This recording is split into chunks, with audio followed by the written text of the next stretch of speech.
মিথ্যে অসুস্থ হওয়ার অভিনয় করে পাপের প্রায়শ্চিত্ত করার থেকে বেঁচে গেল অনির্বাণের মা। হ্যাঁ বন্ধুরা, ভিডিওতে লাইক দিয়ে দেখতে থাকুন। সব তথ্য প্রমাণের ভিত্তিতে যখন অনির্বাণের মা এবং নীলু দোষী সাব্যস্ত হয়, ঠিক সেই সময়ই অনির্বাণ যখন বলতে থাকে যে না, সকলকে সমানভাবে শাস্তি দেওয়া হবে, ঠিক তখনই অনির্বাণের মা নতুন এক নাটক নিয়ে হাজির হয়ে যায়। অনির্বাণের মা অসুস্থ হওয়ার অভিনয় করতে থাকে আর বলতে থাকে যে অনির্বাণ, আমার খুব কষ্ট হচ্ছে। তখন একথা বলা মাত্র অনির্বাণ বলতে থাকে, মা আর কত অভিনয় করবে বলো তো? তোমার এই অভিনয় দেখতে দেখতে আমি ক্লান্ত হয়ে গিয়েছি। তোমার কারণে আজকে আমার এবং রায়ের মধ্যে এত বেশি ভেদাভেদ হয়ে গিয়েছে। এখন আমি রায়কে বারবার করে সন্দেহ করি শুধুমাত্র তোমাদের কারণে।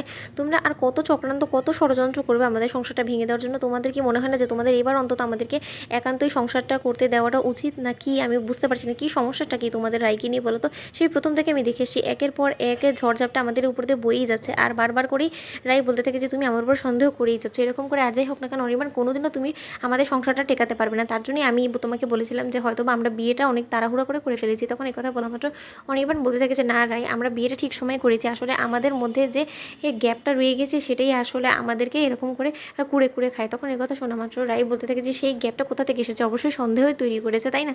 আমাকে এবং সূর্যকে নিয়ে তোমার মন থেকে কোনোদিনও সন্দেহ দূর হবে না। তুমি শুধু শুধু আমাকে এবং সূর্যকে বারবার করে সন্দেহ করবে, আর আমাদের সংসারে এরকম করেই ফাটল ধরানোর জন্য কেউ না কেউ মাঝখানে চলে আসবে, আর তখন তারা এই কাজে সফলও হবে। তার থেকে বরঞ্চ ভালো অনির্বাণ, তুমি আমাকে চিরতরে ছেড়ে দাও।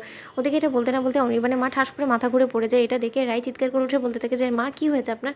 তখন এই কথা বলা মাত্র অনির্বাণ বলতে থাকে যে মা, নিশ্চয়ই এবারও তুমি অভিনয় করছো। তখন রায় বলতে থাকে যে তুমি কি বলছো এরকম? বলো তো অনির্বাণ, তুমি কি মনুষ্যত্ববোধ সব কিছু খেয়ে ফেলেছো, হারিয়ে ফেলেছো? না কি হয়েছে এটা কি বলো তো? দেখছো তোমার মা এরকম করে অজ্ঞান অবস্থায় পড়ে আছে, তোমার মাকে এক্ষুনি আমাদের হসপিটালে নিয়ে যেতে হবে, তা না করে তুমি এরকম করে মায়ের দিকে আঙুল তুলছো। তখন এই কথা বলা মাত্র নীলু বলতে থাকে, কি ব্যাপার, এই মহিলা হঠাৎ করে অসুস্থ হওয়ার অভিনয় করলো কেন?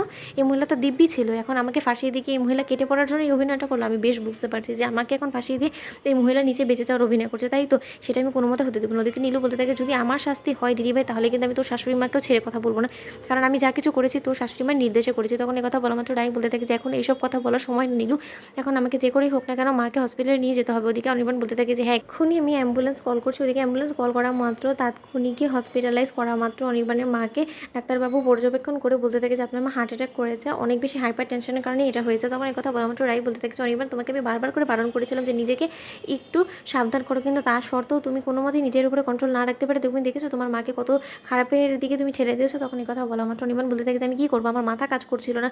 তখন রাই বলতে থাকে যে তোমার মার তো যথেষ্ট পরিমাণে বয়স হয়েছে, এখন কি এই বয়সে এতটা টেনশন সে হাইপার হতে পারে? কিন্তু তা সত্ত্বেও তুমি কোনো কিছু না জেনে শুনে আজকে যে কাজটা করেছো, তার ফলে দেখেছো কী অবস্থা হয়েছে। তখন অনির্বাণ বলতে থাকে যে মায়ের কিচ্ছু হবে না, আমি থাকতে মায়ের কিছু হতে দেবো না। আমি ডাক্তারবাবু, আপনি যে করেই হোক না কেন আমার মাকে আমার কাছে ফিরিয়ে দিন, আমার মাকে সুস্থ করে তুলুন। তখন এই কথা বলা মাত্র ডাক্তারবাবুরা বলতে থাকে যে আমরা আমাদের মতো করে চেষ্টা করবো, আপনারা বরঞ্চ ঠাকুরের কাছে প্রার্থনা করুন। তো বন্ধুরা, ভিডিওটি ভালো লেগে থাকলে লাইক, কমেন্ট, শেয়ার করে সাবস্ক্রাইব করতে ভুলো না।